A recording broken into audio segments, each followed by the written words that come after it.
সাহাবী کرام রাদিয়াল্লাহু তাআলা আলাইহিম আজমাইন, তাদের জীবনের মধ্যে সবচেয়ে বড় আমালের মধ্যে ছিল নামাজ। এই নামাজের জন্য তারা জীবন দিয়েছেন। নামাজে এত একাগ্রচিত্ত ছিলেন, নামাজের মধ্যে জীবন চলে যায় তারপরেও নামাজ ছেড়ে দেন না।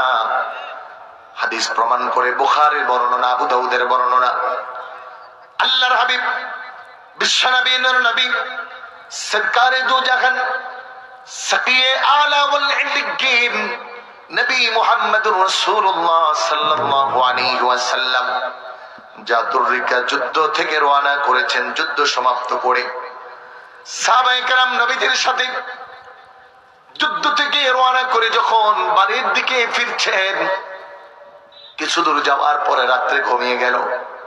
হাদিসের ইবারতে আসছে ওই যুদ্ধের মধ্যে একজন মুশরিকের মহিলাকে মুসলমানরা কতল করেছে, জাহান্নামে পাঠিয়েছে। ওই মুশরিক মনে মনে নিয়ত করেছে, যতক্ষণ পর্যন্ত না আমি এর প্রতিশোধ নিব ততক্ষণ পর্যন্ত আমি থেমে যাব না। হাদিস প্রমাণ করে নবীজি সাহাবীদেরকে নিয়ে একটা জায়গায় অবস্থান করলেন, তাবু গাড়লেন, রাত্রি অবস্থান করবেন। নবীজি মুহাম্মদুর রাসূলুল্লাহ সাল্লাল্লাহু আলাইহি ওয়াসাল্লাম সাহাবীদেরকে তাবু গাড়ার পরে ডাকলেন। ডেকে ডাক দিয়ে বললেন, ও আমার সাহাবীরা রে, এদের মধ্যে এমন কে আছো সমস্ত রাত্রি মুসলিম শিবিরকে তোমরা পাহারা দিতে পারবে? সম্মানিত ভাইরা আমার, নবীজির আহ্বানে সাড়া দিয়ে দুইজন সাহাবী দাঁড়িয়ে গেলেন। এদের মধ্যে একজন ছিল আনসারী সাহাবী, আরেকজন ছিল মুহাজির সাহাবী। একজনের বাড়ি মক্কায়, আরেকজনের বাড়ি হলো মদিনায়।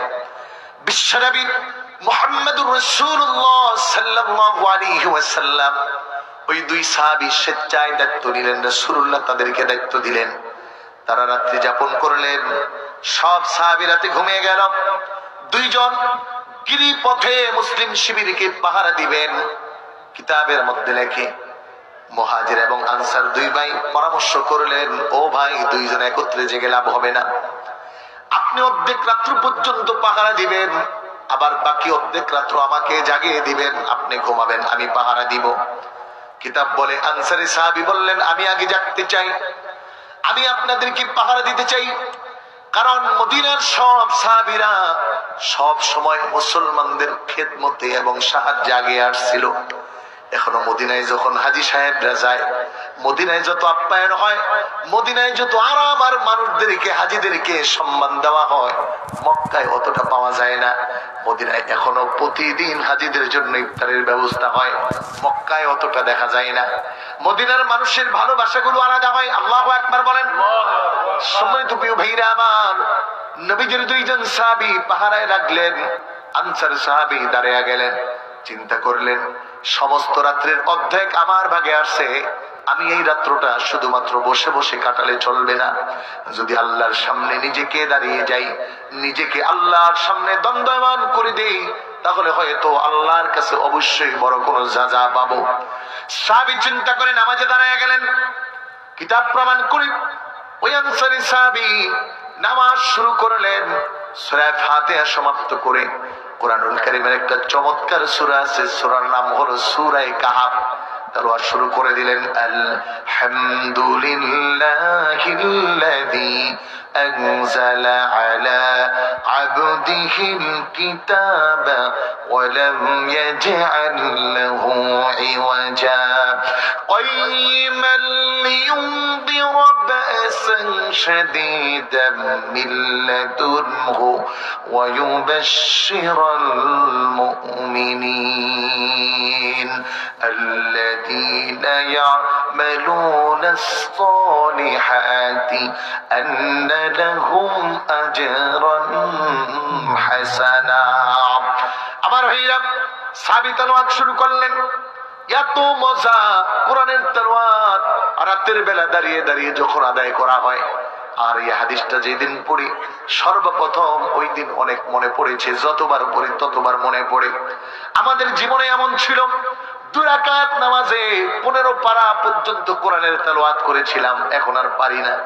আর এত মধুর লাগে ওই কোরআন যখন রাত্রিবেলা আল্লাহর সামনে দাঁড়িয়ে দাঁড়িয়ে পড়া হয়। আল্লাহু আকবার বলেন।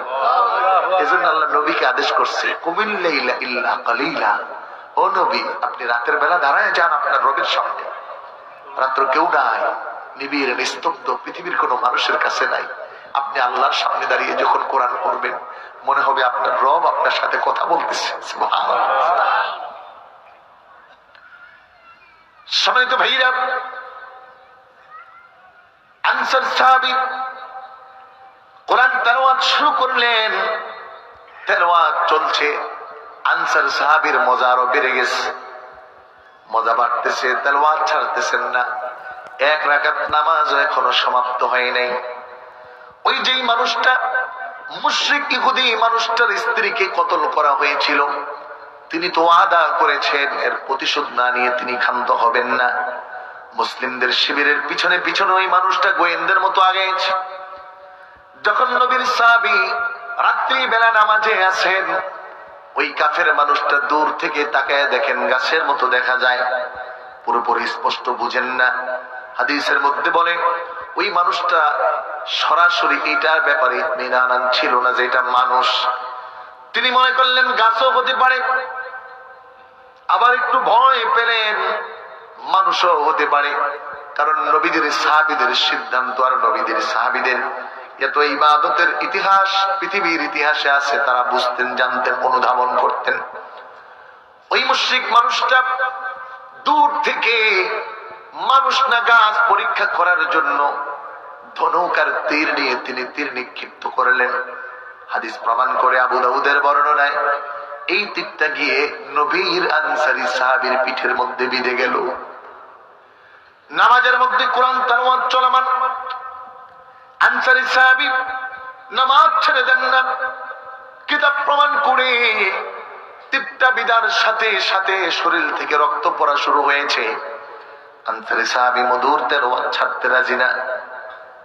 আবার কিছুক্ষণ সময় গেল, বেদুইন তাকে দেখেন, আর এটা যদি গাছ হতো তাহলে তো বুঝতে পারতাম, তাও বুঝতেছি না।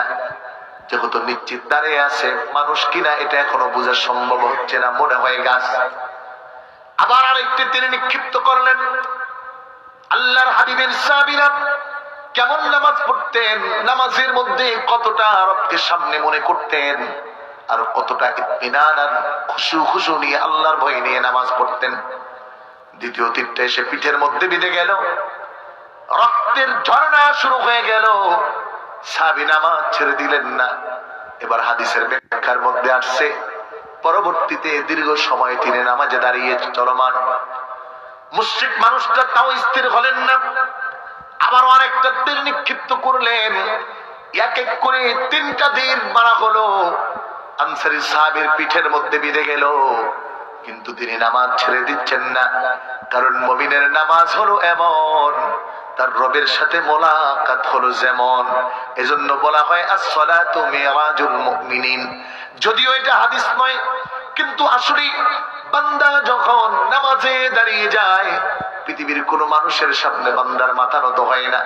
বুখারীর হাদিসে আসছে, বান্দা জবান দিয়ে বলে আলহামদুলিল্লাহি রাব্বিল আলামিন।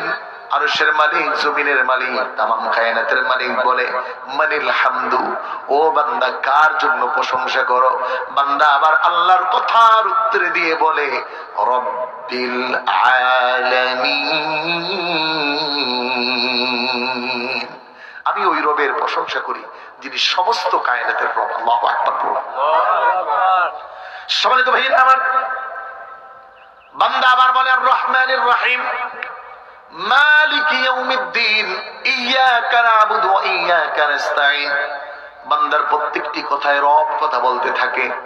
হাদিসের মধ্যে আসছে আল্লাহ রাব্বুল আলামিন বান্দা যখন রুকুতে চলে যায় আল্লাহ তাআলা তার কুদরতি হাত দিয়ে বান্দার পিঠটা মোচন করে দেয়। সুবহানাল্লাহ, আদর করে দেয় না আল্লাহ তাআলা, নামাজি বান্দার পিঠ মোচন করে দেয়। সম্মানিত বন্ধুরা আমার, 3টা তীর বিঁধলেন সাহাবী আনসার, নামাজ ছেড়ে দিলেন না। কারণ নামাজের মজা যে একবার পেয়ে যায় ওই মানুষটা আর ছাড়তে পারে না। এজন্য এলাকার মধ্যে দেখবেন কিছু মুরব্বী পাওয়া যায়, ঝড় তুফান বৃষ্টি বাদল যা হোক না কেন নামাজ কখনো ছেড়ে দেয় না, বলো ঠিক কিনা? নামাজ কখনো ছাড়ে না। সম্মানিত বন্ধুরা আমার, নবীর সাহাবী রক্ত ঝরতে ঝরতে নামাজে দাঁড়ানো অবস্থা থেকে পড়ে গেলেন, কোনোভাবে নামাজ সমাপ্ত করলেন হাদিসের ভাষায়। আর তিনি দাঁড়িয়ে থাকতে পারছিলেন না। এবার ওই মুহাজির সাহাবীকে ডেকে উঠালেন। আরেক বর্ণনায় আসছি, মুহাজির সাহাবী পাশেই ঘুমিয়েছিল। রক্ত ঝরতে ঝরতে রক্ত যখন মুহাজির সাহাবীর শরীরটা ভিজিয়ে দিল, তিনি ভিজার আজ করে জাগ্রত হয়ে দেখেন, হায় আফসোস, ওই ভাইটা পড়ে আছেন। পিছনে হাত দিয়ে দেখেন 3টা তীর নিক্ষিপ্ত হয়ে আছে, রক্ত বের হচ্ছে। মুহাজির সাহাবী প্রশ্ন করেন, ভাই আনসার, কেন আপনি আমাকে ডাক দিলেন না? আনসার সাহাবী বলেন, ও কলিজার টুকরা ভাইরে আমার, আল্লাহর কসম আমি আমার রবের সামনে দাঁড়িয়েছিলাম। বিশ্বাস করো রে ভাই আমার, নামাজে দাঁড়িয়ে যখন আল্লাহর কোরআন পড়ছিলাম এত মধুর লাগছিল, আমার মনে হচ্ছিল আমি আমার রবের সাথে কথা বলতেছি। আমার এরকম 1000টা জীবনও যদি চলে যেত, আমি যতক্ষণ পর্যন্ত দাঁড়িয়ে থাকতে পারতাম ততক্ষণ পর্যন্ত আমি নামাজে দাঁড়িয়ে থাকতাম। আমার ভাইরা, আমার ভাইরা, আমার ভাইরা, বলে বোঝা দরকার সাহাবীদের ঈমানটা কতটা মজবুত। আমার বন্ধুরা আমার, এখনো আমাদের রাহবারদের দিকে তাকালে যখন নামাজ পড়ে মনে হয় আরে কতটা বিনয়ী আল্লাহর সামনে হয়ে যায়। সাহাবায়ে কেরাম এমন ভাবে নামাজ পড়তেন, জীবন বাজি রেখে নামাজ পড়তেন, তারপর নামাজের পাবন্দি ছাড়তেন না। কিন্তু আজকে আমাদের নামাজ একটা মশায় কামড় দিলেই সহ্য করতে পারি না। অথচ আল্লাহর হাবিবের সাহাবীদের নামাজ ছিল এমন, সাহাবীরা দাঁড়িয়ে থাকতেন গাছের মতো দণ্ডায়মান হয়ে। মানুষগুলো মনে করত, পাখিগুলো মনে করত না জানি গাছ দাঁড়িয়ে আছে। নামাজ কেমন ভাবে জীবনে আগলিয়ে রাখা। হাদিস, দীর্ঘ হাদিস, আমি সমাপ্তির দিকে যাব। কবরে যখন একজন মুর্দারকে নামানো হবে, সর্বপ্রথম প্রশ্ন হবে মান রব্বুক ওমান দীনুক ওমান নাবিয়্যুক। কিন্তু যে লোকটা নেককার হবে, এই লোকটার উত্তর থাকবে দানি উসাল্লি, আমাকে ছেড়ে দাও, আমি নামাজ পড়তে যাব। এখন এই কথা কে বলবে যে জীবনে নামাজ পড়ে না সে, না যে পড়ে সে? জোরে বলেন, কে বলবে এই কথা? আমার উস্তাদ সিনার প্রধান মুফাসসির ছিলেন মুস্তাফা হামিদ হুজুর, মুফতি যাকে বলা হতো, মুফতি আজম। কে দিছে এটা? আমি আমি আগে বলেছি, আর 2 ঘন্টা আলোচনা করা অসম্ভব। ওইটা কি আমার উপর দিয়ে শুনছে? ওয়েল ভালো, এখন আলোচনা তো 1 ঘন্টা 10 মিনিটের বেশি অসম্ভব হয়ে যায়। কষ্ট তো। এক সময় 10 বছর আগে 2 ঘন্টা শুনেছি আপনাদের, এখন চাইলেও আর সম্ভব হয় না। আল্লাহ না, 45 মিনিট কি বাড়ি গেছে? আল্লাহ কিতাব হয় বুঝলেন, করলে হবে না। আমি আমি আমি আপনাদেরকে বলি, মানে আমি ভাইকে আগে জানিয়েছি, আমার খুব ইম্পর্টেন্ট কাজ থাকে। আমি প্রথমে ছিল 10টায়, পরে আমি রিকোয়েস্ট করে কইছি না, এসবের পরপর দিবেন তাড়াতাড়ি আমি যেত।